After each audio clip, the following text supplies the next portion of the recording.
Hello and welcome to Dice Punks, a tabletop role-playing podcast where we focus on playing full campaigns in less well-known systems.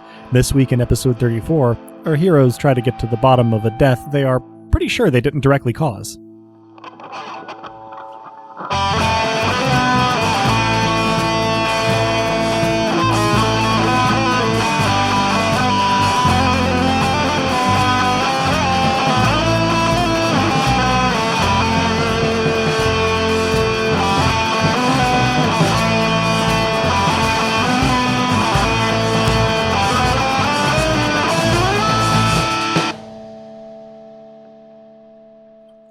Hello and welcome. I'm Adam, your friendly neighborhood game master, and joining me are...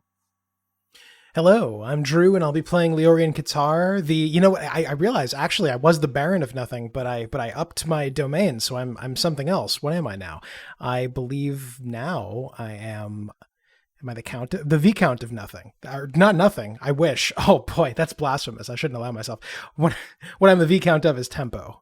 Nothing. Whew. Maybe someday. I don't know. I'm Robin, and I'll be playing Alyssa Crate, the daring, darling, dark diva, and furious queen. I'm Dez, and I will be playing Ramnet, Directly. the Duke of Murder. But I didn't cause this one. Probably. The Duke of most murders. Yeah. I'm responsible for murders, even if I don't cause them. Like, let's be real here. Sure, totally. Yeah, and that's actually canon. That was your divination into the deaths in... into the chancel deaths, as we actually know now. We'd fear a world where, nobles could be put on trial, because you bear significant responsibility for all murders, but, luckily, there's no court system that can drag you in at this point. Someone has to, and yes, you are correct that there is no jurisdiction that can hold me. Well, I think that brings us to Robnet's XP roll for this session. Yep. Which will partly determine whether or not we have any expenditure. That is a pair of 7s. That is sufficient. Give yourself an XP. So, and then I will spend it all. What? Indeed. Okay, that was 50 mortal XP total for me. Dun, dun, dun, dun, dun. Oh, wait. Can't be... Okay. You mean like lifetime accrual? Yeah. Okay. Total. You have gotten 50 XP. You didn't just have 50 Correct. XP. No, I'm just going to up all my stats one. I'm going to up one of them 5. Doesn't work like that. Unfortunately. But you can spend your 6 mortal XP on what?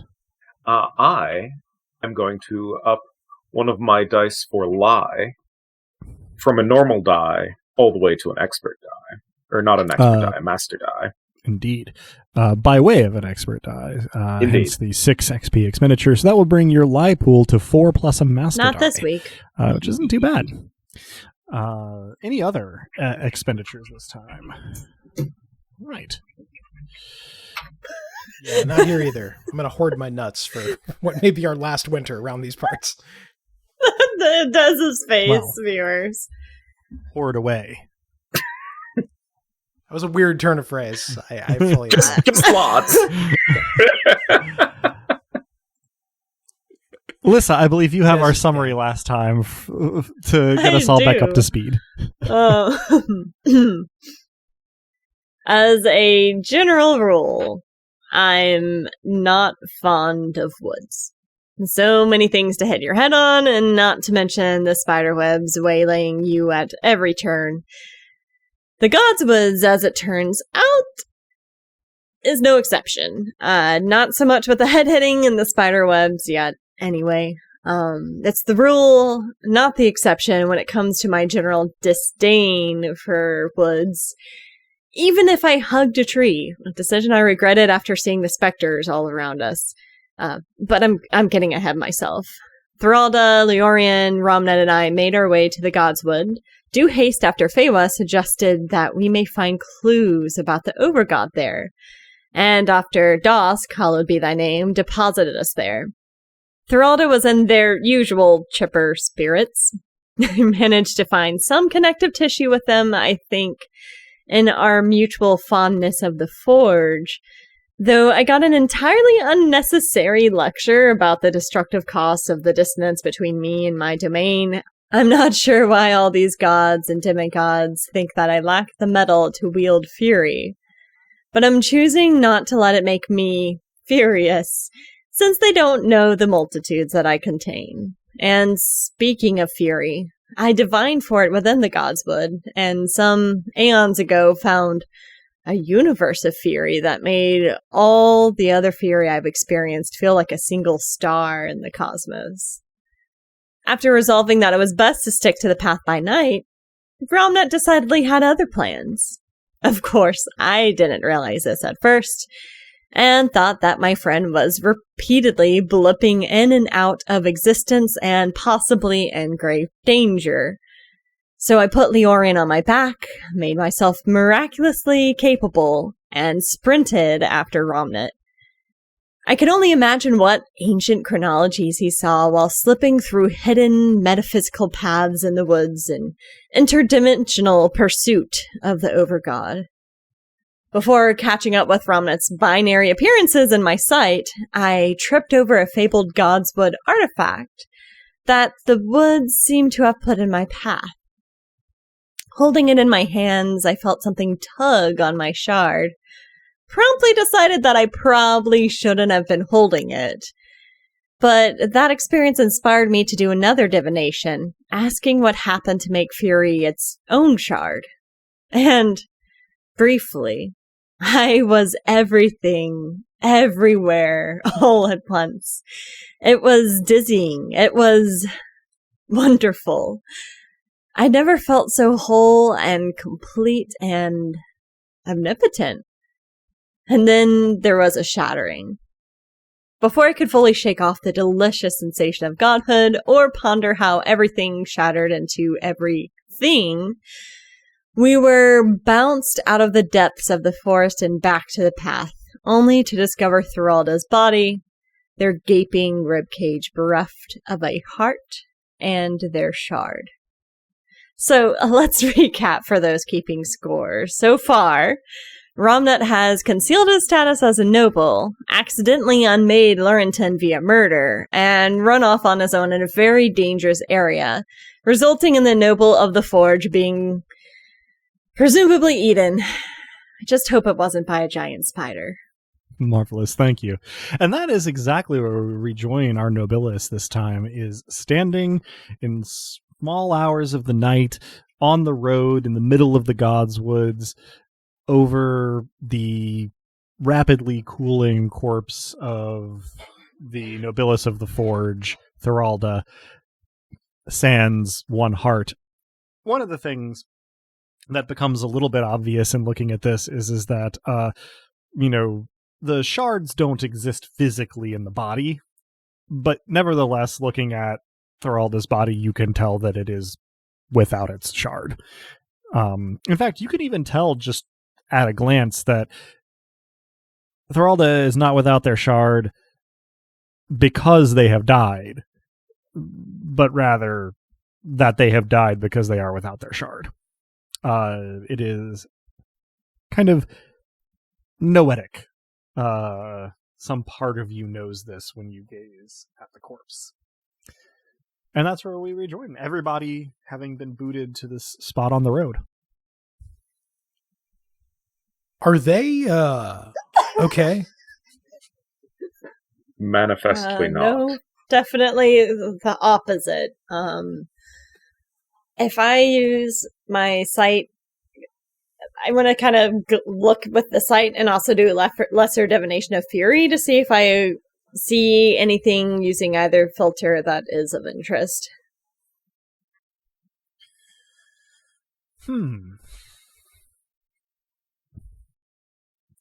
I suppose you might feel the distant residue of a momentary flash of fury originating from Thoralda prior to their death.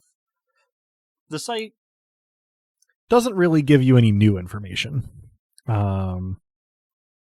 Because, yeah, you just see and a vacant body. I am going to approach them. I know that they had their accoutrement from the forge still on them. So I'm going to put their hammer and then a file, if I can find it in either hand, and then fold their arms over as best I can without touching anything, but also kind of to cover their wound. And if their eyes aren't already closed, I'm going to close them. Their eyes are indeed not already closed, so you do that, and you arrange them in a more dignified, stately manner. Yeah. I'm also going to take my ingot of bloodstone from their pockets. Do I find anything else of interest while I'm poking around? That is an excellent question. Greyhawk the body. Damn. A tasteful loot is what we're going to call this. A respectful pillaging. These are all getting awkwardly euphemistic here. I'm going to thoroughly search those pockets. Yes. So you do get your bloodstone ingot back. Most of what Thoralda has on them is their forge tools, large and small, mostly in sort of a tool belt, but there are also a number of pouches and vials sort of in pockets and pouches, around their person, things like lime, coke, and sulfur in sort of powdered forms. There's a small amount of an unfamiliar currency, and I'll take 2 coins from that unfamiliar currency and put it over their eyes, and then step away. They're made of iron, which is not a metal that is typically used for currency in Taraxis. Leorian, Ramnet, anything in particular? No. Can I perform a lesser divination of tempo to see how long they've been dead, since time is a little squishy where we just were? Give me the exact phrasing of your question to your estate. Sure. How long has this person been as dead as they currently are? Art. However, your estate does not answer, as this does not bear on tempo. It's, Hint. Possible. They're not getting any deader. Yeah, there is the possibility that with a greater divination you could get some information, but as there is not a recurring rhythm of death here. You are bereft of knowledge. I suppose Luckily, I will we have ask an expert. my estate then. So was it murder? And that is your exact question. Oh yes. Okay, just making sure. Yes, it is murder. By whom? You can divine the presence of a perpetrator, but you cannot divine the identity of the perpetrator in exactly the way that lets you know it is because the perpetrator is possessed of an Octoritas. Someone or something with an Octoritas did it. This is completely out of character, but I like the phrase possessed of rather than in possession of. It's a very good turn of phrase. I love it. It's evocative, and I can't help but think meaningful. Well, that seems like bad news.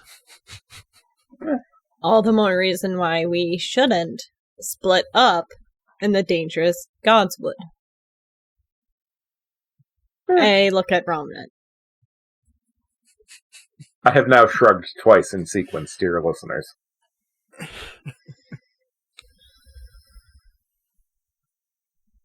Maybe from here on out we stick together though. I mean, it might be my good and smoky lord better if we that way we won't be Thank murdered. you, Leorian, and have our shard ripped out. Like the forge just was. It's just gone. Yeah, how does that? I mean, it's not the most important thing right now, but can people still forge? Impulsively, I suspect the shard of the sword or of the forge still exists. all the same, I impulsively reach for Electo. Okay, Electo is there. That pause was entirely unnecessary. Good sir. I thought there was going to be more to the question, or to the action, rather. I thought it was going to be, I reached for Electo, and so I was waiting for the just rest of it. touching my hand. Plus, It was all you've established is that, like, hammers still exist, or at least your hammer does. And so does Theralda's. Well, it's good that hammer still exists. I was going to say, you know that at least two hammers still exist. That is not nothing. I'm just going to start touching everything that I'm wearing on my person that I've ever forged.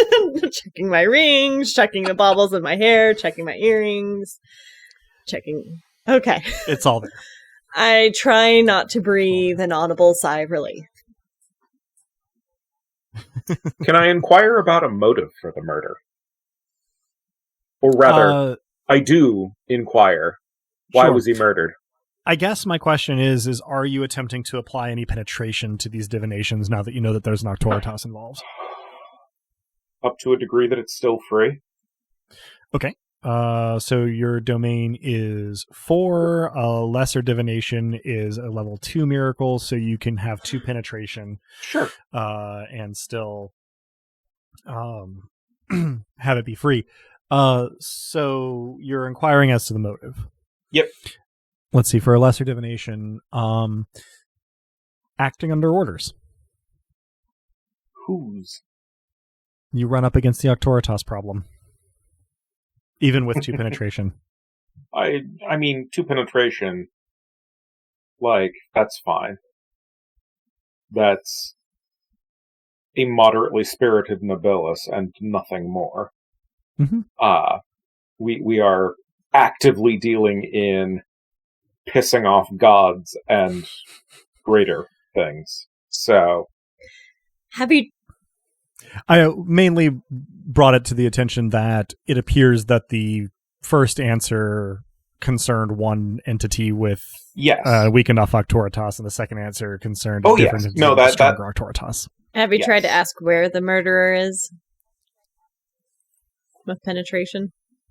No, largely because that doesn't really seem to fall within murder. I mean, sure, where's the murderer? This falls into the sort of thing that would probably require a major divination. What you can get from a lesser divination with 2 penetration, though, is that the murderer is in Taraxis. The points may be worth spending here. I don't really think they are. Possibly a leading question, but Leorian, what are you doing during this discussion? I am impulsively fiddling with my lute, careful not to strum so long that it would create a dart. And I'm watching Romnet work, and I may be learning nothing, but after my own divination didn't bear fruit, I'm trying to learn from someone more experienced than myself. Okay. I'm going to ask you to make me a roll. That is so like you.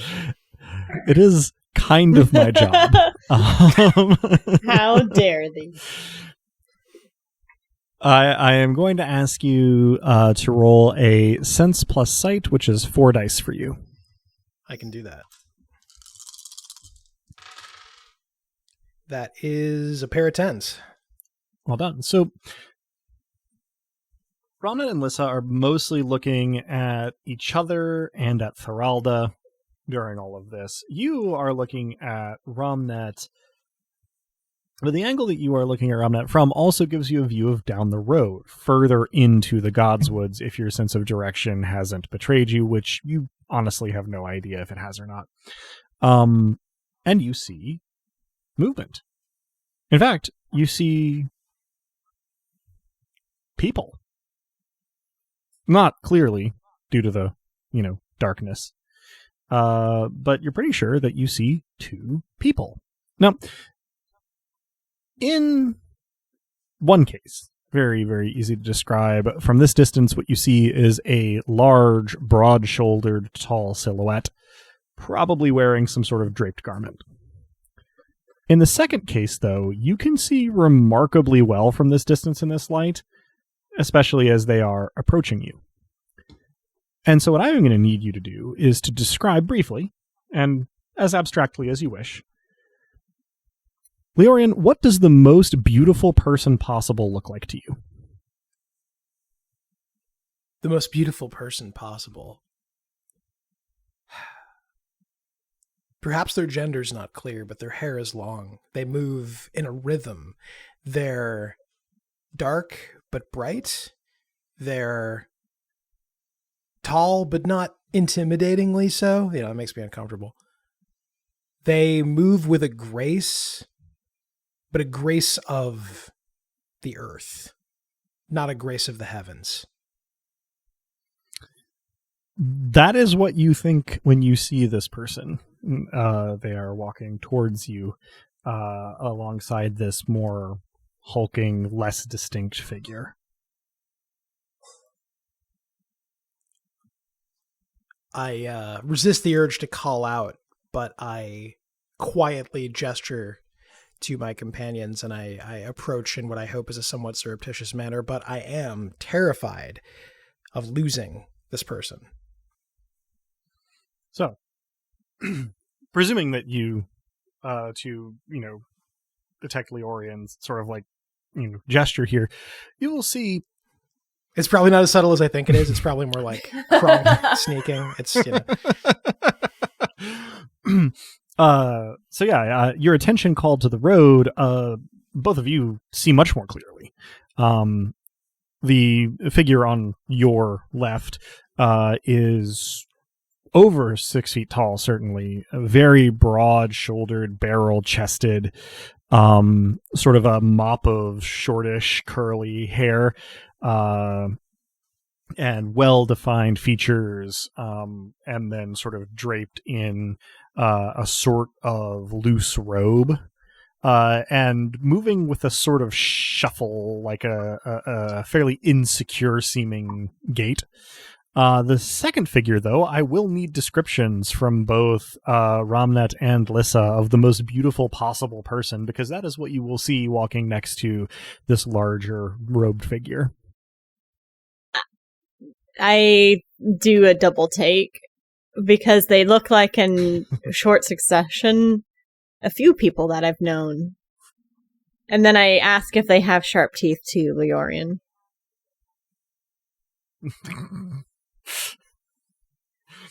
The question hadn't occurred to me. I think for a moment, then I say, yes. I love how you timed that for when Adam was drinking. And Romnet, what do you say? Nothing, because Dusk is not a person anymore.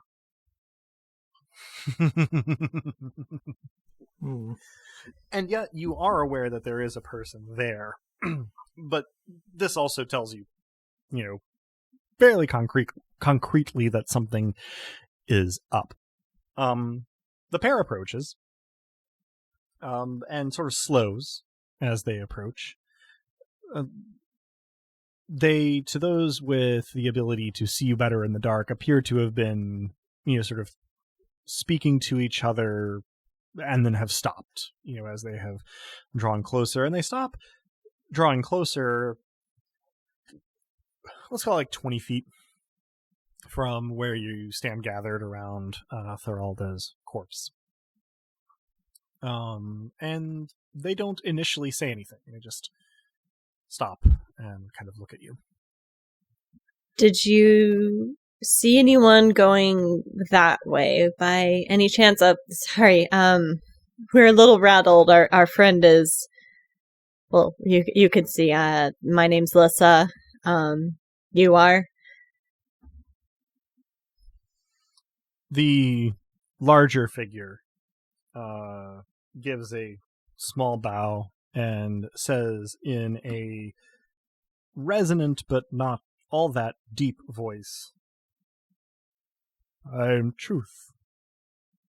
And looks perfectly serious while they say it. You're hitting us with this duo. I love it. I know what's happening here. And the other figure says, again, in whatever voice each individual person would find most appealing, and with the greeting that each individual person would find most appealing. And I'm called Adeliova. I don't think this is an appropriate time to go get drinks, but I appreciate the invitation. I'm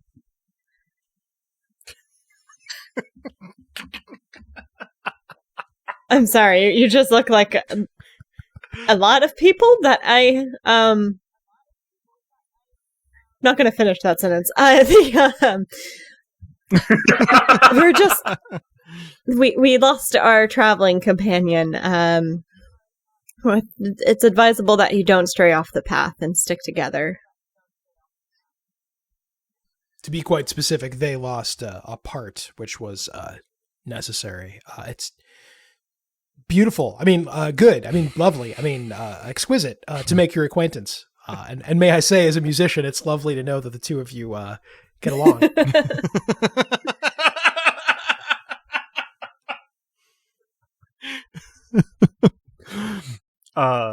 Truth and Adeliova look at each other briefly, and then look at Leorian, and Truth says, well, you're very kind, and seems kind of bashful about it,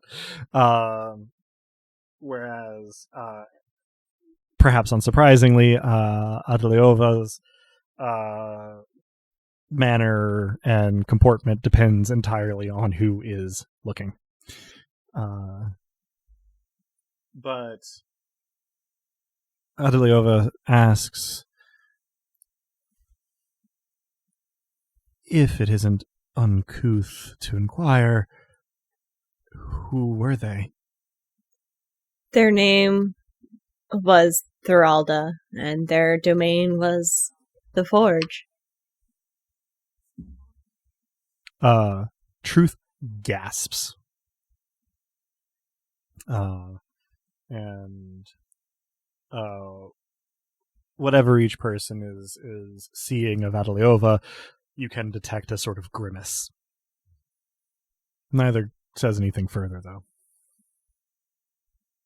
And they have not moved closer. I attempt to compose myself. It's how rude of me specifically. Hello, my name is Leorian. I am the Viscount of Tempo. It's a pleasure. I believe I already said that.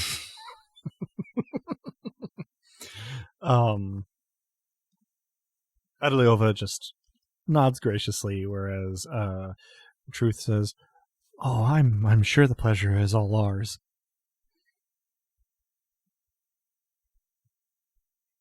Romnet, what brings the two of you here? Truth goes, "Oh, well," and then Adeliova cuffs them gently on the back of the head. And Truth goes, "Right, sorry. I'm supposed to be a little more wary around strangers. Not good at it." My eyes light up. Secret missions are all well and good. Yeah, of course. Yeah, what he said. Of course. Subtlety. subterfuge.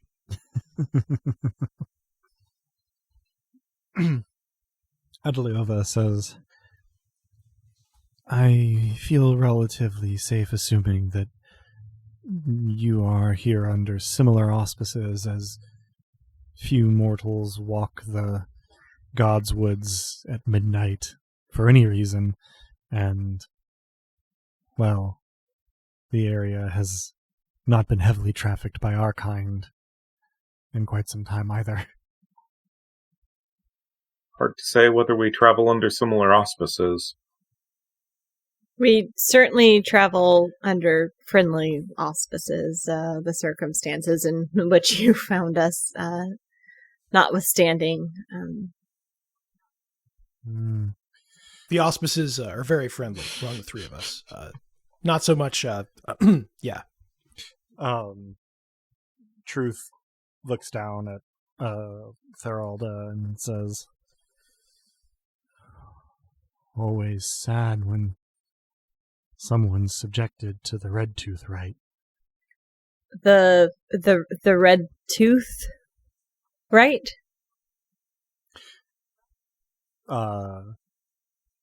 Adeliova sort of does one of these with their hand on their forehead, and Truth goes, "Oh, well, it's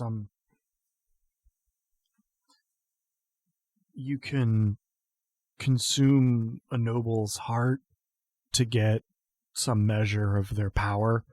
It's pretty ghastly, and it's usually, when I've heard of it being done, it's a noble who's about to die and a mortal who wishes to take up their mantle will, by invitation, almost all the time, consume their heart. It's infrequent, though, and this doesn't look like that's what excuse happened. me for a moment, and I hold up a finger and manage to barely get myself behind a tree, near the path before you hear dramatic vomiting sounds. Poor Alyssa. I speak louder than I normally would to cover the vomiting sounds. That seems the only kind thing I can do at the moment. I say, invitation. The invitation of the one being eaten or someone else's? Oh, well, it's usually the one being eaten. If they're not going to survive whatever happened to them, they'll pass on their domain to, a mortal. Sometimes by happenstance, usually like a chosen person, an anchor, maybe. They'll be like, I'm not going to make it. You should eat my heart. And so then they do. But this seems I'm different. watching Adeliova's reactions to all of this. Very muted. The hand has come off the forehead, and they have sort of marshaled their composure. Truth sort of continues to explain. It's sometimes the Imperator instructs the mortal to eat the heart. And on very rare occasions, another Nobilis will eat the heart to gain power, but it's pretty rare. I mean, sometimes a domain will lend itself to that kind of thing, but it doesn't happen often. And it's pretty taboo, and it's not clear that they always get the shard. Sometimes they just get power and the shard goes back to the Imperator, so it's kind of risky, especially since the Imperator is probably going to be kind of mad that you ate their noble. And at that point, Truth seems to realize that Adeliova is kind of waiting for them to stop talking and goes, I'm sorry. And Adeliova just sort of graciously waves a hand and says, pray tell, though, how did you come upon this unfortunate circumstance? Well, we were traveling together, and then we were separated, I say, definitely not looking at Romnet. And when we reunited, this unfortunate, this ghastly turn of events had already transpired. We did not see the deed done. Indeed, we know not whom or why. The wherefore and the perpetrator are utterly, we're a little shaken up. We've never seen this whole red tooth situation before. I reappear and sheepishly wipe my mouth off with my hand and sorry. Yeah, what Leorian said, it was a shock coming back and seeing them like this. Truth nods glumly, and Adeliova frowns gracefully. And they were just the nicest, you know. You're gonna have to roll for that, aren't you? Wow, dude. I think I'm not a good liar. Hold on, let me check. I guess no, that's I'm not a be good liar. my Let me question is that I would assume that Leorian is lying there. I didn't imagine that Leorian thought of Thoralda as being particularly nice, but I guess that's in his head. It has more to do with graces than lies, but it is a lie. So I mean, I'll happily roll that. Yeah, you should probably roll your pool of 2 for a lie. See how this goes. Remarkably, that's 2 10s. So what's funny about this is that it's not exactly a secret to tell you that you come off very sincere, and Adeliova probably believes you, but it is a little bit futile to lie to truth.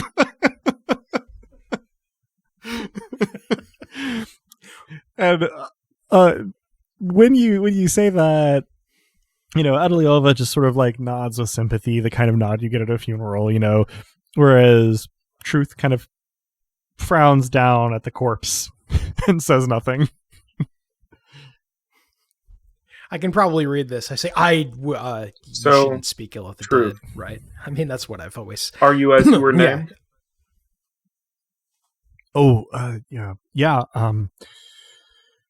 Once I was ennobled, I kind of couldn't go by anything else. It took a little getting used to, and people aren't always real understanding about it, but I've gotten used to it. Sure. Ennoblement is not always kind. It's not. Oh, no, you should see some of the ones. And then Truth stops and goes, I will just probably not polite. I have seen. Oh, yeah. I am, after all, thinking of Imbi. Mm-hmm. And if it is not too deep an impoliteness or an indiscretion,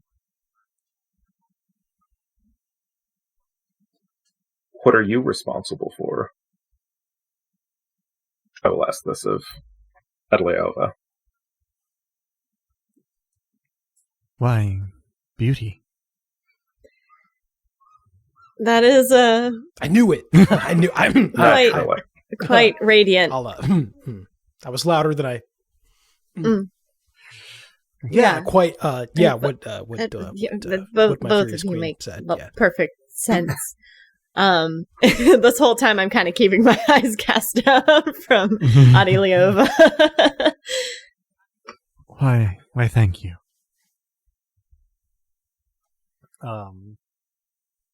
Truth kind of goes, well, like,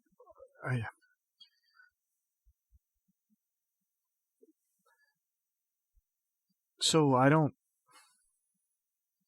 want to be, like, rude, but who sent you here? Sorry. It just kind of need to know, you know? That's fair. Can you promise that you hold no ill will towards them? Oh, I mean, I guess it depends on who it is, right? Like, I suppose the greater question is, does your behavior toward us depend on who sent us here and why? Truth takes a breath to speak and then looks at Adeliova and then kind of like sighs and goes, oh, never mind. This is all real complicated. Well, here, let's try this. You can tell that I'm telling the truth when I say that I have absolutely no interest in embracing you as anything but a friend.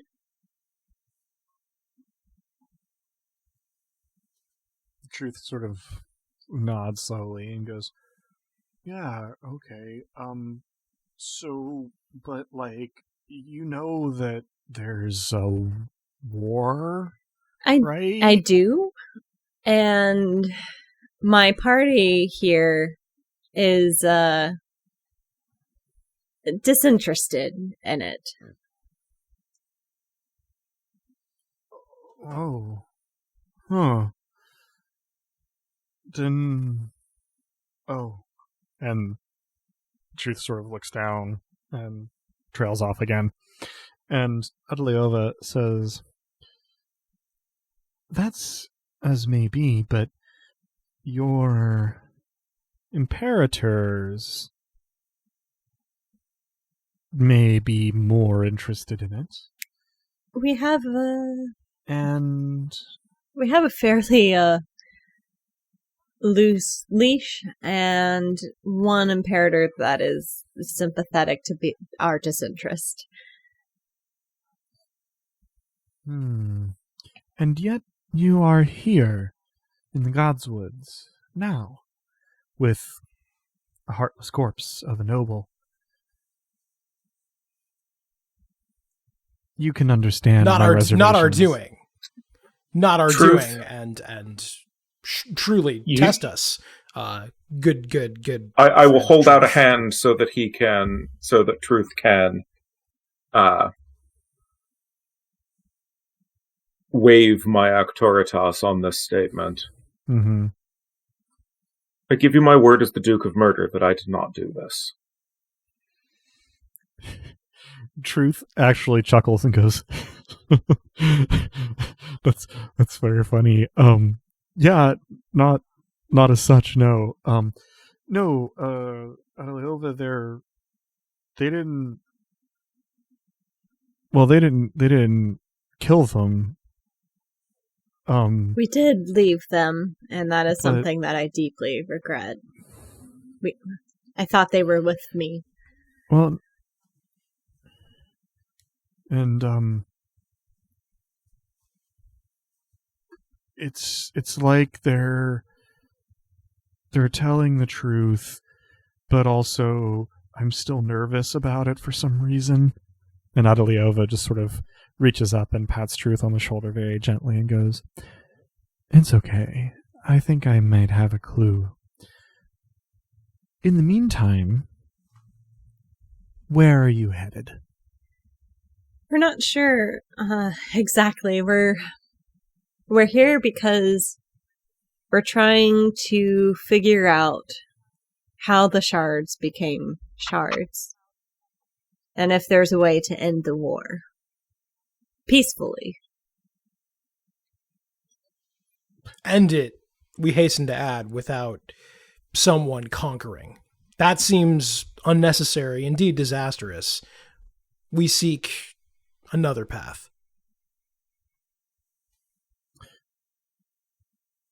Adeliova looks thoughtful, but Truth gets kind of wide-eyed and like goes a little blank for a minute and then goes, oh, well that's an interesting proposition, and then looks at Adeliova, who goes, interesting, but a little naive, quixotic. Still, I trust that you are not out to get us, and there is obviously risk gesturing at Thoralda's body, and says, "Perhaps you would like to accompany one another a little further into the wood." What brings you here? That reciprocity hasn't quite been established. Adeliova sort of, holds up a hand to forestall Truth answering and says, "I suspect it is similar to what brings you here. There is power here, and our Imperator wished to investigate it." Truth nods and goes, "Yeah." And who is yours? Truth looks at Adeliova, and Adeliova nods. And Truth says, the Lady Celiand, is that good?" And Adeliova kind of, makes a gesture and says, "Our Lady is Queen of many things, truth and beauty among them." And gives a smile that one gives when one is reciting the company line. And doesn't wish to conceal it. Is there something I can roll to maybe have heard of her in mortal travel and practice? Well, if you wish to roll lore, that's your best bet. Yep. That's going to be 6 dice. 3 10s. You have never heard the name before in your life, nor any reference to this person. Yep.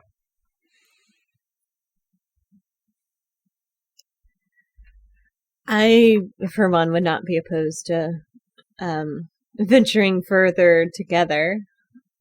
I'm not sure what we should do with them. I've tried to arrange them in a way that they might have found appealing, but it still feels insufficient. Is there some tradition or ritual or something for fallen noble? Truth speaks up, and Adeliova makes no effort to hush them. Truth says, "Well, there's nothing that can be done here for the burial practices of Narim and Thoralda's homeland. What you've done is, I think, is about as much as anyone could. And if we leave them just off the road, then, well, the Godswoods will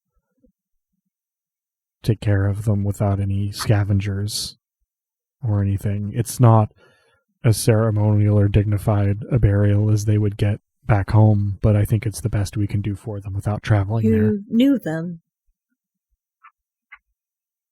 No. But everything I just said was true. You knew of them? But you... No.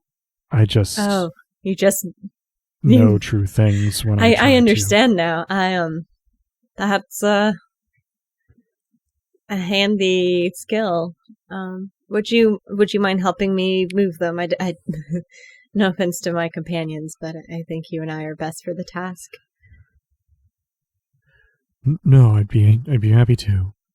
And so Truth helps you move Thoralda to sort of a hollow between roots of a large and dignified looking tree just off the path.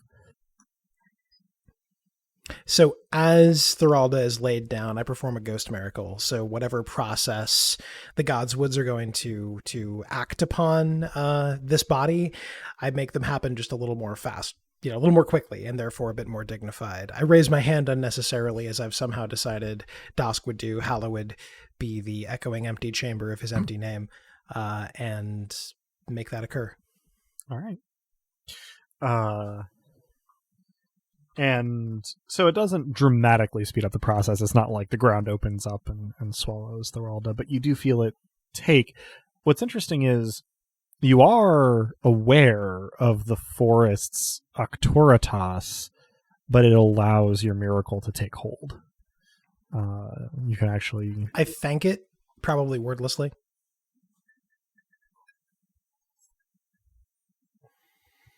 There is, a couple beats of silence there, and then Truth clears their throat.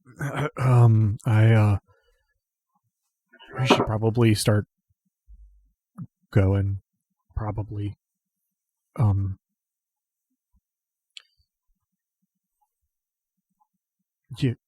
Sorry.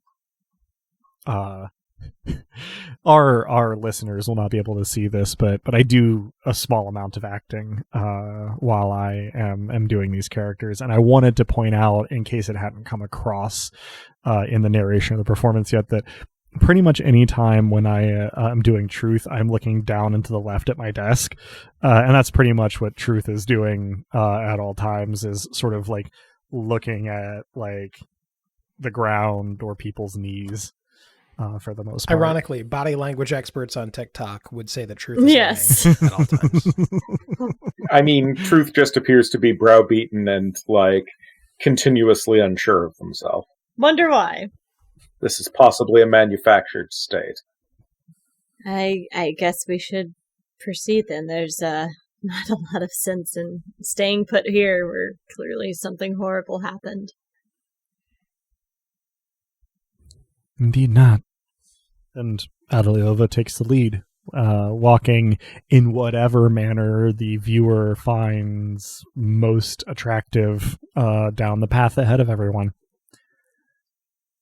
I am devastated, and I follow.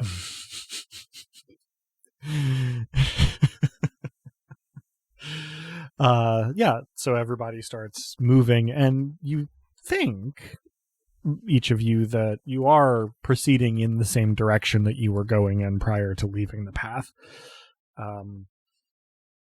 But it is not entirely clear what the destination might be. And for the first couple minutes, unless one of you speaks up, there's going to be silence. So if there's anything in particular that you would like to talk about, either with Truth or Adeliova or amongst yourselves, not a bad time.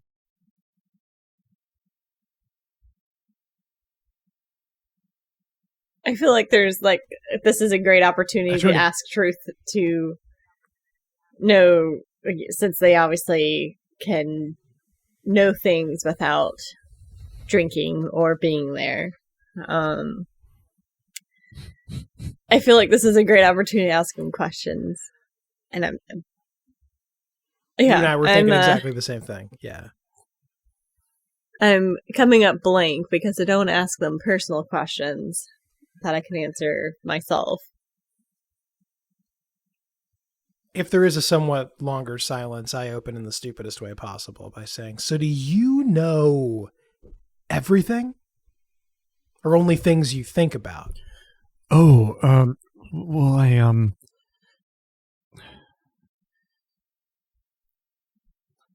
it's a little embarrassing, but I'm not a viscount or a duke or a baron. I'm a pawn of my estate. So I know things that my estate wants me to know, or things that I use a miracle to know. That's what I did earlier for the burial practices. It seemed important, so I had to use power on it. Thank you.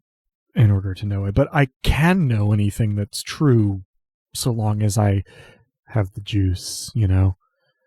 That was very kind of you to use a miracle for Thoralda, so you have my gratitude.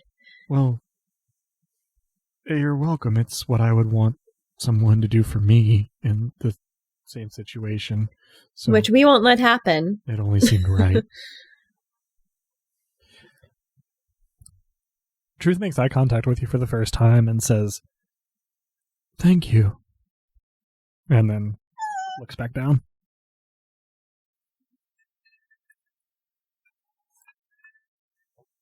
I will ask how far they've traveled to get to Taraxis.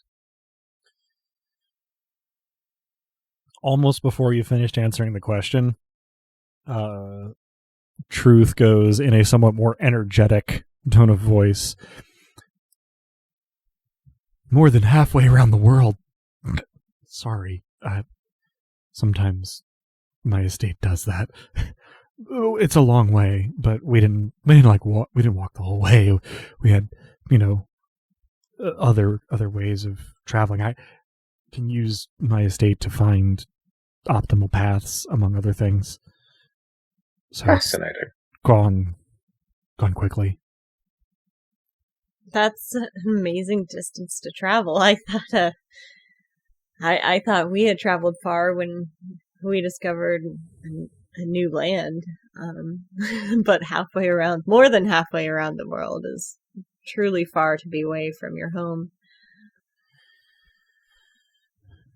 Truth nods, and Adaleova says, "We find ourselves at home in many places due to our natures, but you are not wrong. It has been long." I do my best to keep eye contact with them as they speak. Your Imperator's name is unknown in these lands, at least to my awareness. Adaleova nods and says, "That is probably by design. An Imperator with truth in their portfolio might be vulnerable if widely known." And beauty, too. Perhaps. And yet we have a great deal of beauty, even a measure, I would hope, of truth here in Taraxis. Oh, yes. All Imperator's touch is everywhere. Who is your master, if you don't mind my asking? I am vibrating to answer, but I look over to both Lissa and I will wave in "Should approximately the same fashion, making eye contact with Adaleova. Oblivious to Ramnet will answer, "We're all here in one way or the other because of the Obsidian God." And Adaleova looks to Truth, who goes, they are darkness and revelry and, well, murder and fury. And then Truth sort of shakes himself and says, and there's always more. And Adaleova sort of nods and says, "Very dramatic." Oh yeah, like a jumped up theater troupe. I make eye contact with Adaleova and say, "Don't let the theatrics scare you off," and wink.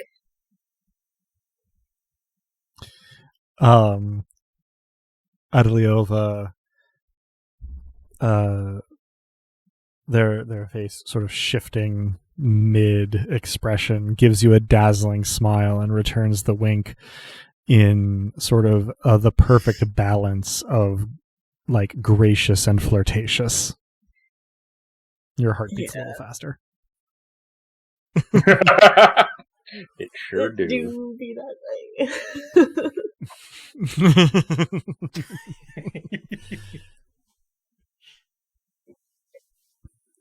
way. Truth, if I may, and if you can, this war. I struggle for a moment, I gesticulate, and then I simply say, "Why?"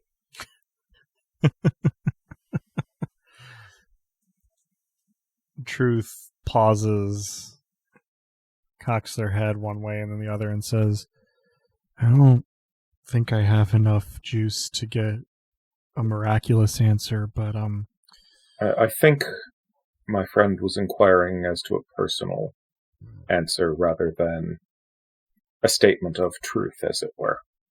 Oh, well,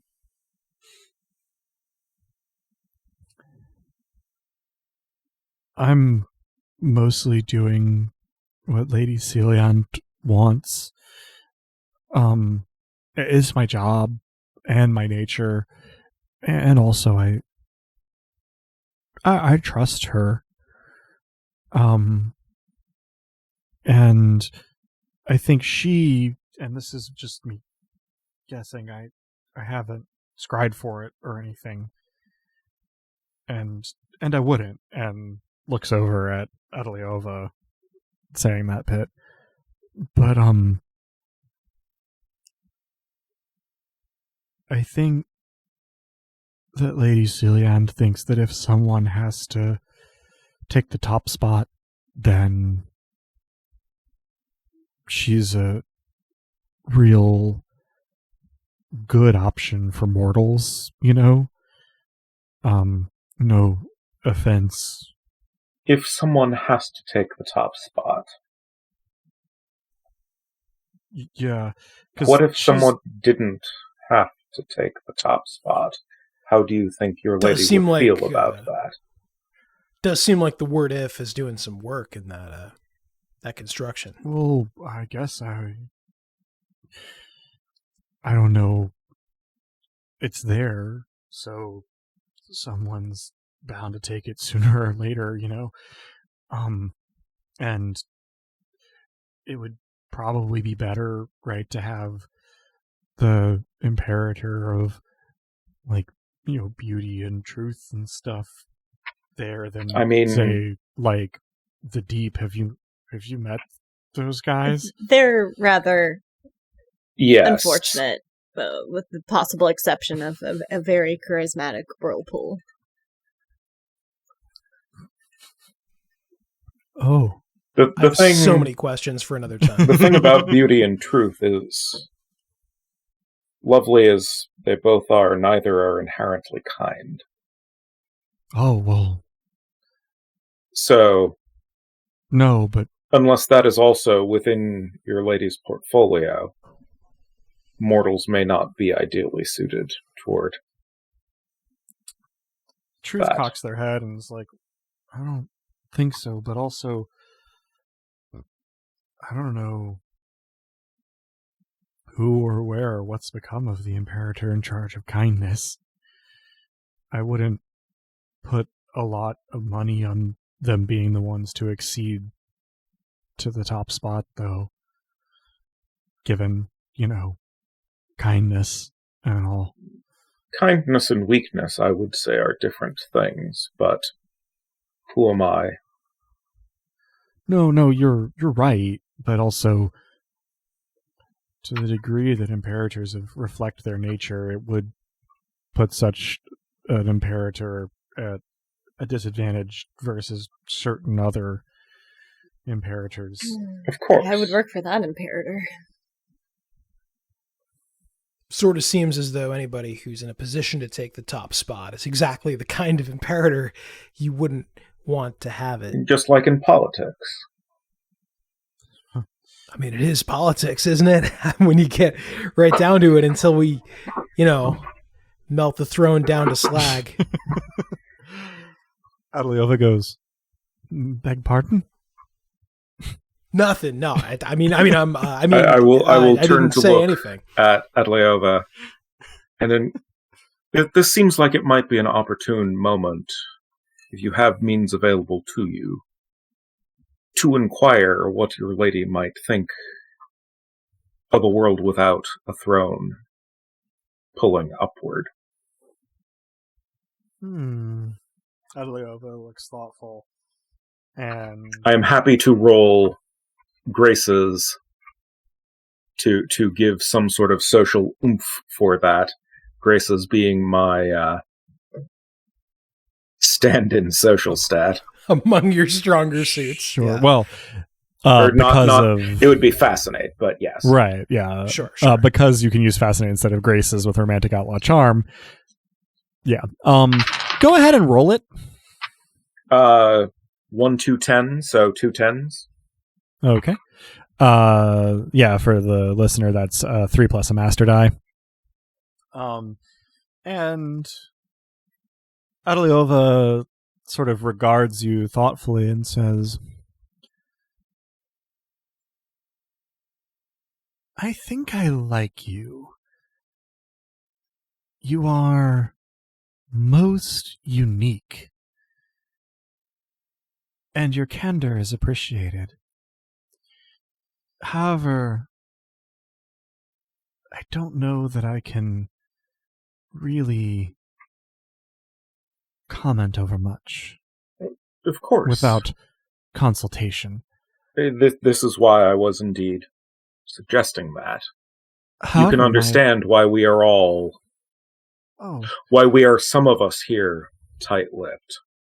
Certainly. However, my associate may be able to give you a little insight. And Truth looks a little bit surprised and goes, "Oh, well, yeah, I think Lady Cillian wouldn't be opposed to an alternative if one could be found. But, well, without expending power, I can't be too sure without consulting my lady. I mean, those are the two options, is talk to her about it or use a miracle that I maybe want to save up some of the power from. But my initial kind of low-level divination on it is that she would probably be open to hearing a case at any rate. Milady won't come here. It's a little exposed, but if once we leave, you wanted to come have an audience, I'm sure she would be happy to talk to you. I can't guarantee you'd get what you want from the conversation, but that's just imperators, right? Adliova says, "I'm afraid that any such communication will have to wait until we're done here. Our task is relatively urgent, but you could help us perform it, and then it would be my pleasure to put you in contact with Our Lady at her earliest convenience." I suppose, and that sounds like a great plan, honestly, but it's difficult to tell if we can help without knowing more details, even if we're willing. Mm-hmm. Of course. Well, in that case... The problems of cooperation. Indeed. I will extend a little bit more information then. We are here to attempt to, scavenge either material or, if possible, power from the corpse of the previous overgod said to be here in these woods.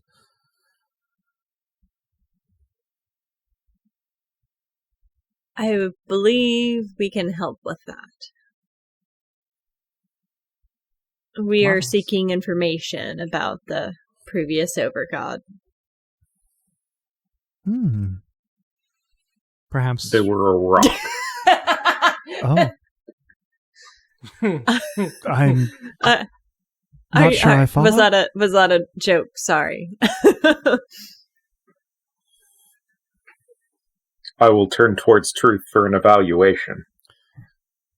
Truth kind of goes, yeah, no, I mean, that's at the very least, you're looking at Adliova, that's at least what he thinks is true, is that there was a rock.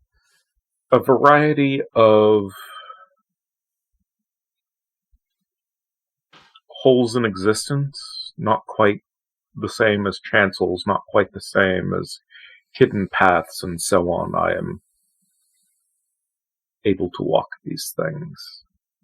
And falling through one, they seem to come in pairs.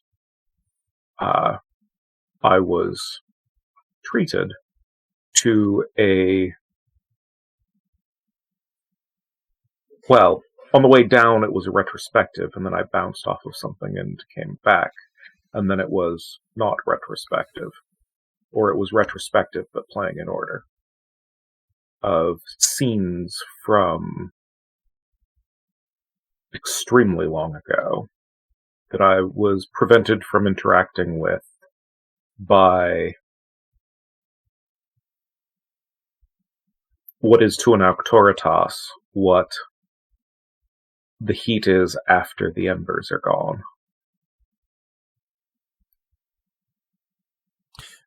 Truth gapes at you for a moment and then turns toward Adliova and gives kind of like a, brisk nod. And Adliova says, "Fascinating, thank you for the information. These openings, these... I wonder what they were. Could you show us to one?" Sure, where's the nearest one? Good question. I'm going to say off the path to the other side of where you had gone before and ahead by a decent ways. I will point the direction and Sure. start leading the way. Okay. Yeah, everybody follows, and Adliova asks you questions about the specifics of what you saw. To what degree are you willing to share, like detailed descriptions of the different tableau that you experienced? I will give generalized descriptions. I will offer some detail, but not all of it. And I will not say that I tried to sacrifice anything. Okay. She doesn't... Actually, I say she, probably not a she in your view. Instant case. Yeah. But Adliova doesn't seem to mind that you are, holding some things back, and expresses gratitude for what you do share. And seems rather avidly interested, occasionally turning to Truth, seemingly not to check if you are telling the truth, but to see if something bears out more broadly. Does your report or perception accord with Truth? And Truth is starting to look a little bit the worse for wear as you go on. Partially it's that the journey itself is relatively taxing, as it's, off-road through old growth forest in what is turning into the early morning as you go. And partially it's probably because some of this is requiring, like miracle points from Truth. Are other two Nobilis anything in particular that you are doing or chatting about as you travel? Since I don't think I've given them this full report either. You have not.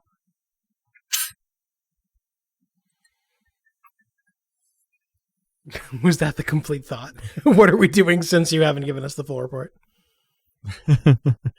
Well, presumably listening in and getting more information, but some version of it, yeah. As we walk, I'm going to look around with the site again and see if anything has shifted with the appearance of the forest. It's very stable. More so even than like when you look around with the site in a city like Calavan, right? Like any given cobblestone may be made up of several tutelary spirits, or a space of road may be made up of one. Whereas here, each tree is a tutelary spirit that looks like that tree. Every stretch of ground is a tutelary spirit that looks exactly like that stretch of ground. Every object is what it is. On both a prosaic and a spiritual level. The various apparitions are still sort of milling about, and as you are off the road, you're sort of passing by them. They're not really paying you any attention, nor are they paying any particular attention to one another. They seem to drift aimlessly through the trees. Did I try to talk to any of the tutelary spirits last time, or was I greeted by a Octoritas? Tutelary spirits, I don't think you did. Would it be divination of some variety if I asked the nearest tutelary spirits what happened here ages ago to cause that huge amount of fury? I think it would just be a social role. Oh. Conversation. Yeah, I think you're just making conversation at that point. Oh, I definitely flatter them when I'm making conversation with them. Clearly. I mean, you're in direct competition at the moment with beauty. Can't. That is one thing that I cannot outcompete is beauty itself. So you're doing charm plus Fascinate. graces? I was gonna, yeah. Okay. Yeah, that's fine. I'll let you do fascinate. 5 dice Thanks. plus a master die. Should really turn on a light. So I have the option of going for 3 8s or 2 10s. This is a case where height is degree of success, width is Speed. Rapidity Okay, of so success. I'm just gonna go for 2 10s. Okay. Out of curiosity and for flavor, what type of tutelary spirit or spirits are you addressing? I'm gonna talk to the trees, and I'm gonna say... Okay. The Lorax Yes. responds. I'll say, yeah. The Sousa state soothes us. It was a really good hug earlier. You all are just the most beautiful trees that I've ever seen. I felt some fury here long ago, and it's hard to imagine with your current tranquility. What happened?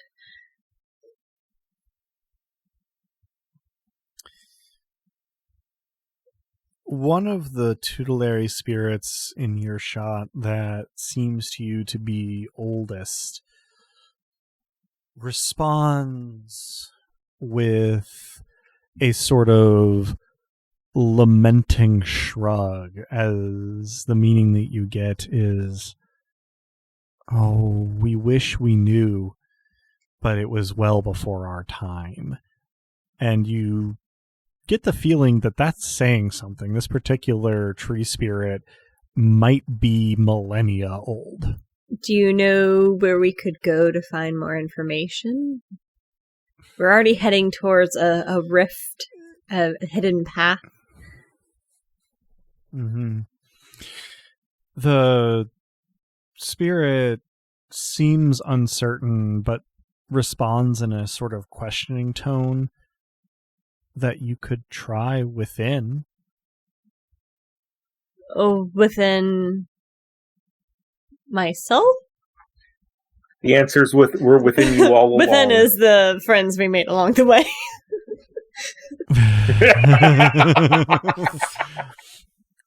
When you ask within yourself, the spirit responds in the negative. No. Within.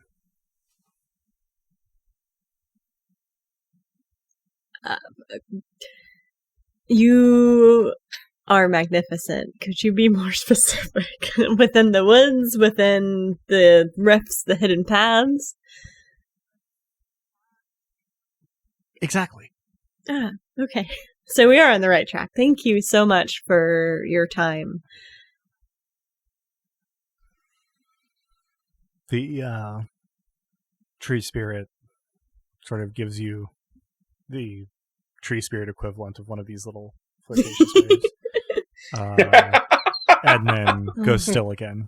Just lovely how you reach for the sun with your leaves. Yeah, I'm walking. How has Beauty reacted to this flattery of trees? One of the lower hanging branches your face as you proceed. Sadly, this is not the first time I've been hit on by a tree. No, Nor will it be the last.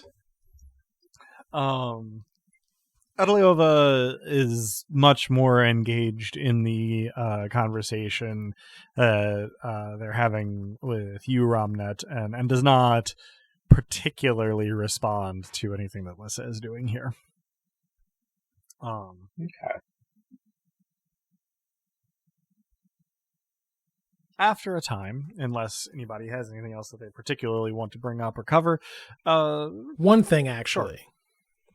So as we walk, I sort of flex my perception of my domain and see if that sort of elasticity of time that we discussed last time is different in different parts of the Godswoods. Interesting. Kinda. The best analogy that I can think of for it as you perceive it is gravity, where, the further into the Godswoods you go, the more you are affected by it. The force itself is constant, but, your relation to it can change. Okay. Do I feel it more acutely as we go deeper into the woods? Yes. Am I aware of it increasing, or not it increasing, but my proximity to the center of it becoming Okay, let me, closer? Before I give you more of an answer there, let me have you roll something here. Sense plus direction, 6 dice. Okay. This might be the first time we've rolled this particular combination in this campaign. I think I was this might be gonna the first say, time that yeah. we've rolled direction. Yeah. That might be true, yeah. All right. Which Here comes a multitude of dice. is one of the 2 sense skills that I have no points in. I got 2 9s. All right. Nice. So you are at first thinking of it as you get deeper into the Godswoods, but you realize that is actually insufficiently two-dimensional. Because there is maybe a sort of topographical difference in how strong this temporal force pulls on you at different places along the ground within the Godswoods, but the strongest point is actually also underground. Within.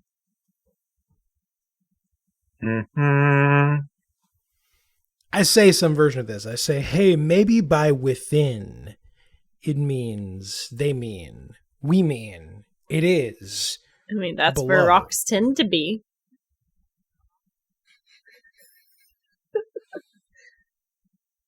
True enough. I look at you as though this is the most profound thing anyone's ever said. And it's not. There's nothing sarcastic in it. It's... Can just the you truth. get a lead on exactly where within? It's a good question. Can I sound for where the center of the phenomenon is by noticing where the tempo changes? With 2 9s and your domain is 2. So the Godswoods are long. They're sort of wider than they are tall. Maybe think of like a north being at the top on a map. And as far as you can tell, the center of this temporal gravity would be like a little off-center east to west and a little off-center north to south, such that it was like maybe southwest a little bit of the sort of like line that the road draws, through the woods. Now, of course, the road actually, has a lot of turns and twists and stuff in it, but if you were to like take the point where it exits the wood, the point where it enters the wood, and draw that line between those 2 points, the sort of center of time would be a little southwest of that line and down some amount away. Not entirely clear to you. What is clear to you is that currently from that line you are actually moving kind of northwesterly through the Godswoods. So you are not heading toward it. Okay, I mean, I convey that. Unhelpful though it may be, or less than definitive as it may be. We'll go there next, perhaps, because what we shouldn't do is Hey, split Adam. up. Mm-hmm. While we're on the subject of divinations and locations, where's the biggest murder nearby? Interesting. So, when you are doing this divination, at what level is this miracle? Biggest Silfrey. All right, lesser divination with 2 penetration. Yeah. What is the biggest murder here? The answer that you get back is immediate and definitive, and it is essentially an image of Thoralda's corpse, as it was when you found it, not as you left it. Sort of what I figured would be the case, but much less interesting than I was hoping. At least we can rule out the overgod being murdered. I guess we don't, even if the overgod is no longer extant, we don't know that it was murder necessarily.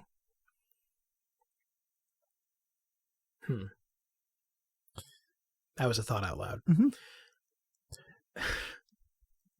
Feel free to nominate any further discussion, but there are hours in this walk from the road to this nearest aperture.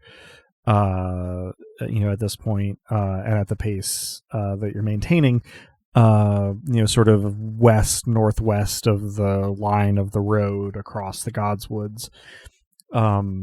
So if there is anything that you wish to cover, you can. In very Terry Pratchett fashion, I will ask my estate, how would you murder a divine rock? Mentally specifying the overgod. Sure. And this is a lesser divination with 2 penetration. You wouldn't. Is this... Do I get the sense that this is a question that would have a better or bigger answer, either with more penetration or a bigger divination? I don't think that's a question I can really answer. It's not part of what you get from your estate, and this is the sort of thing that can maybe require experimentation, especially for a new nobilis.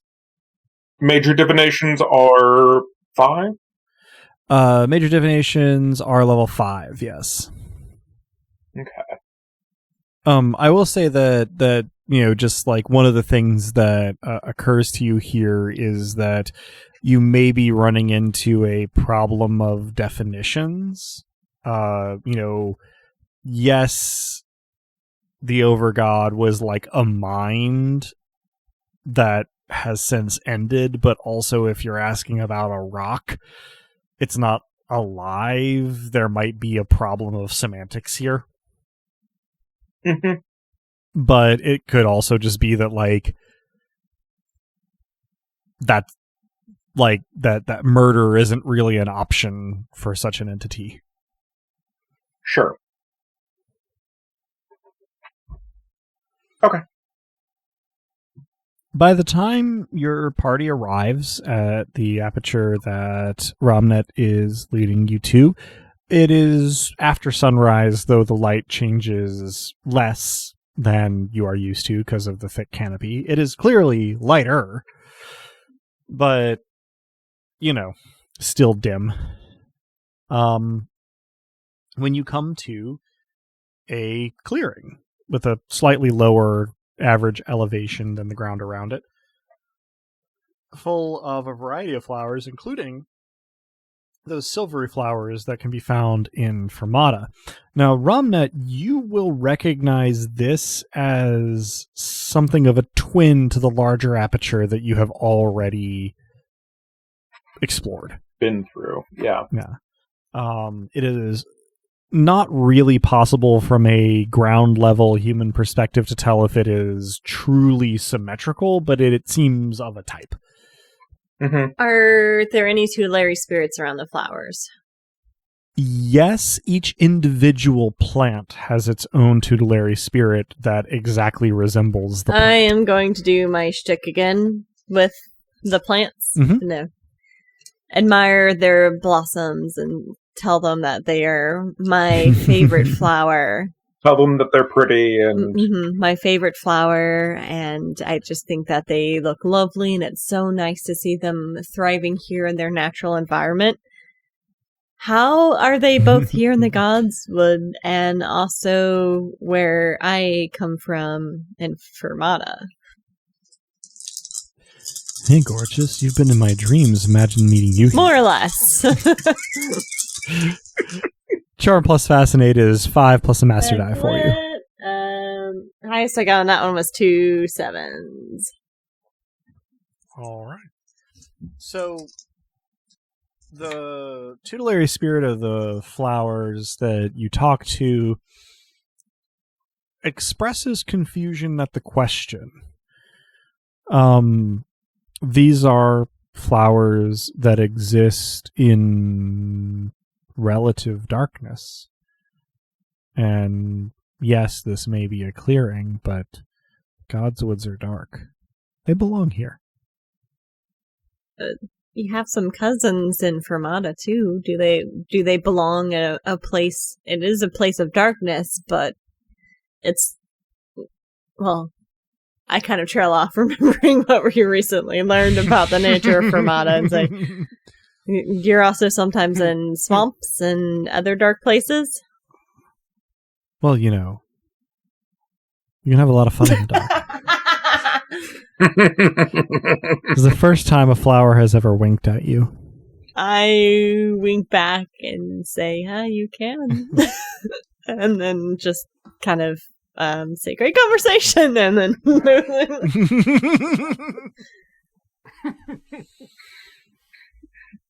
in which Lissa is flustered by a flower. There's been a lot of plants this session that have been thirsty for Lissa as much as they need water. You are the one who keeps using Fascinate on plants. I will not take responsibility for this. I do. You bring it on yourself. I did not mean Flirting to like that, to be clear, not dressing like that. That previous comment was not necessarily a complaint. Fair enough. So, go ahead. Point of order. Mm-hmm. Is there a tutelary spirit of the gap, void, whatever? No. I'll ask the tutelary spirit of the flowers what it knows about the gap. Interesting. What combination of stat and skill are you using to pose this question? Oh, probably charm plus fascinate. Mm-hmm. But it would be fun if it could be like charm plus lore. As I'm trying to describe to the flower, you know, the nature of the thing and ask their, you know, what it knows about this thing. If you were talking to, like, a hermit of the woods, I would say you could use charm plus lore. But since you're talking to a tutelary spirit of a flower, you're probably going to be using graces, which means you're going to be using fascinate. So 3 plus a master die. Yep. So that is 3 5s becomes 4 7s. Goodness. So the tutelary spirit expresses confusion about your question. It doesn't seem to know what you're asking it, but it does remark that this is a very good place for growing. Whatever is in the ground here is extremely fertile. I thank it for its response. It gives you one of these little finger waggle waves.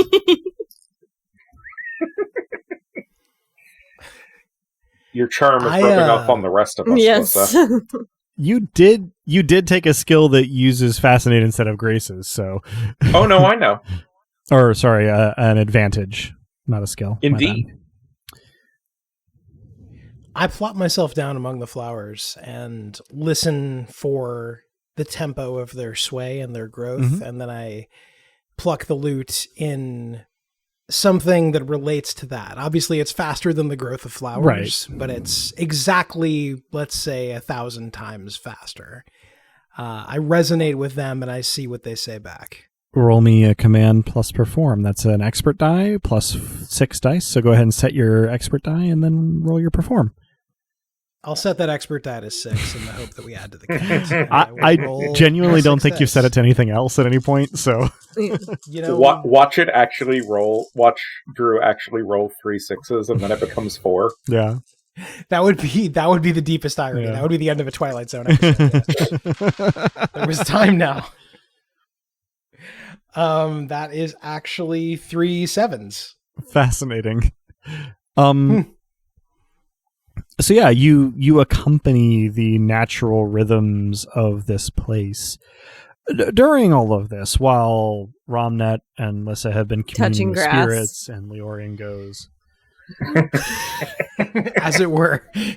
and Leorian goes to accompany grass. What have Truth and Beauty been doing? Truth has been standing kind of at the edge of the clearing, but Adeliova has walked toward the middle of it, saying, "This is the place, isn't it?" Oh, Yes. Fascinating. It feels ancient, and it is sublime in its beauty. I feel a connection here. And close to the middle of the clearing, they sit down. Just kneel, sit on the backs of their legs. Where are they relative to my view of the hidden path? Close to its center, but not exactly on center. Adeliova sort of angles their head up to look at the sky. Those stars that Romnet you observed were not your own last time. And begins to hum tunelessly but beautifully, and seems to sort of tune out from the world around them. I'm going to go sit with them. I will take the opportunity to ask Truth how long they have been in the Nobilis. Truth says, "Oh, well, a while now. Probably 60 years. I'm sure I could divine for the answer, but That is not necessary. I would not seek to strain your resources thanks. for trivialities. It's been a little while. It's been a little while. How about you? I mean, I know I could figure it out, but it's not really polite. What am I up to? 3 weeks, Adam? 2? Probably closer to 2. About 2 weeks. Oh, you're new. Well, welcome, and you seem to be handling it really, really well.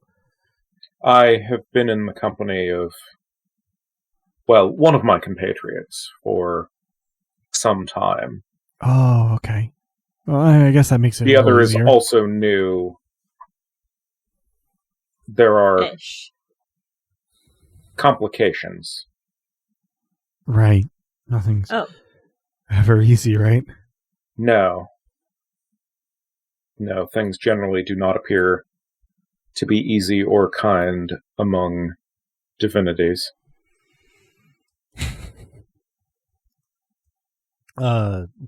Truth makes that little sort of breathy laugh, looking kind of off and to one side, and then seemingly to themselves says, "Truth resists simplicity." Of course. Oh, sorry. I didn't mean to say that out loud. What's... Again, I imagine that in a minute, Adleova will ask me to divine it, but what is this place? I don't know. To the best of my knowledge, correct me if I'm wrong, Adam, it's a gap in reality, or, something related to, I suspect, the passing of the prior overgod. Truth nods. I'm assuming here that Leorian is continuing to accompany the nature of this clearing. Absolutely. My math is off, by the way, which is perfect. I think if I'm going 1,000 times what a flower takes to grow, I'm going about 0.1 beats per minute. So I strum and I wait a painfully long time and I strum again. And I wait to see if the flowers react. They don't seem to, but it would also be hard for you to tell. Lissa, you and Adleova are sort of sitting near the middle of this clearing and looking up at the sky. It's beautiful and serene, but you're not sure that anything is happening. Ramnet, you watch as Truth sort of looks around, and you can actually, this close, detect it when they use some of their power to divine the truth of this place. And they sort of stagger a little bit and put a hand on your shoulder to sort of steady themselves, and then look at you directly, making eye contact, one of the very few times that they've done so, and seeming a little bit alarmed and speaking somewhat breathlessly, they go, "Eye socket." And that's where we'll end our session.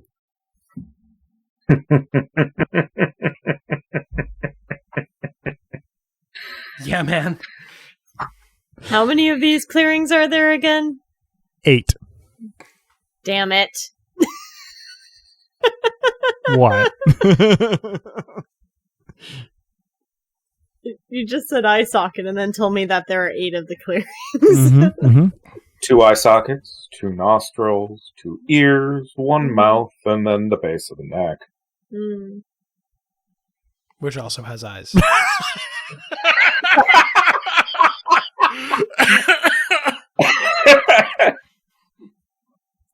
Everyone can get a mortal experience point for this session. God damn it, Drew.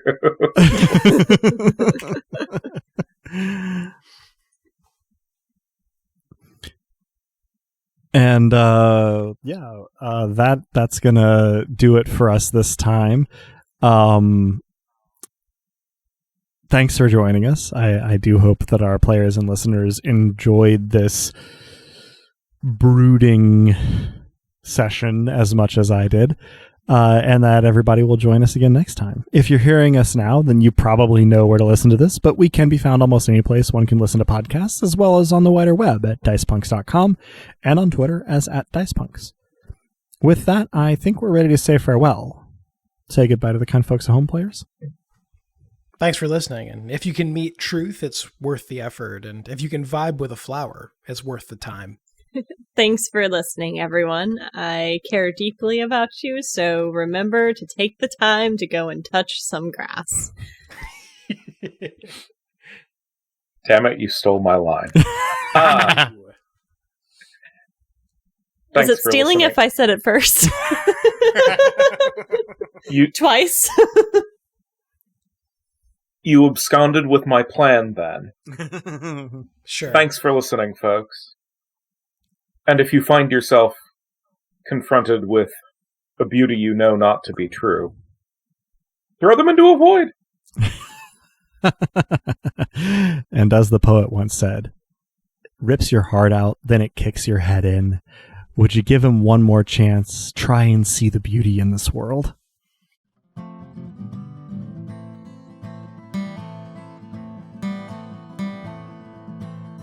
Thank you, dear listeners, for tuning in, and stick around through the admin stuff for a line from Lissa. Real quick, this episode was posted on the 15th of October, 2022, so our next episode will be a Halloween one-shot, GM'd by me, which I'm pretty excited about. We'll return to Nightfall for episode 35 on the 15th of November.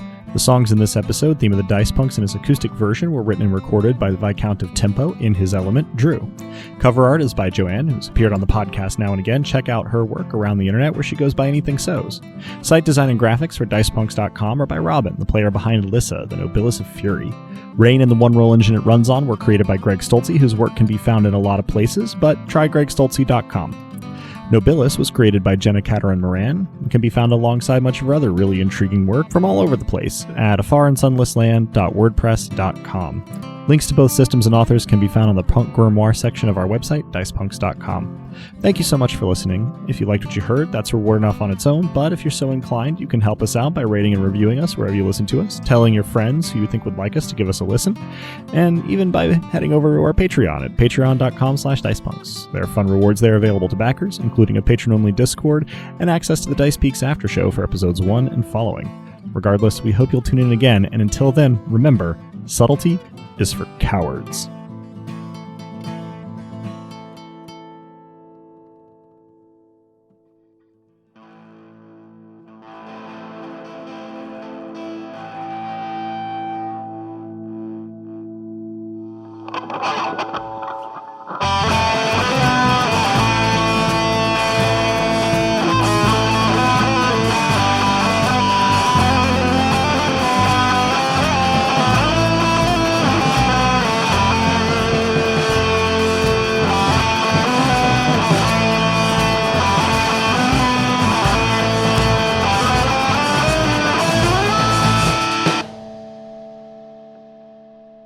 I'm not sure what it is about rings that I find so compelling.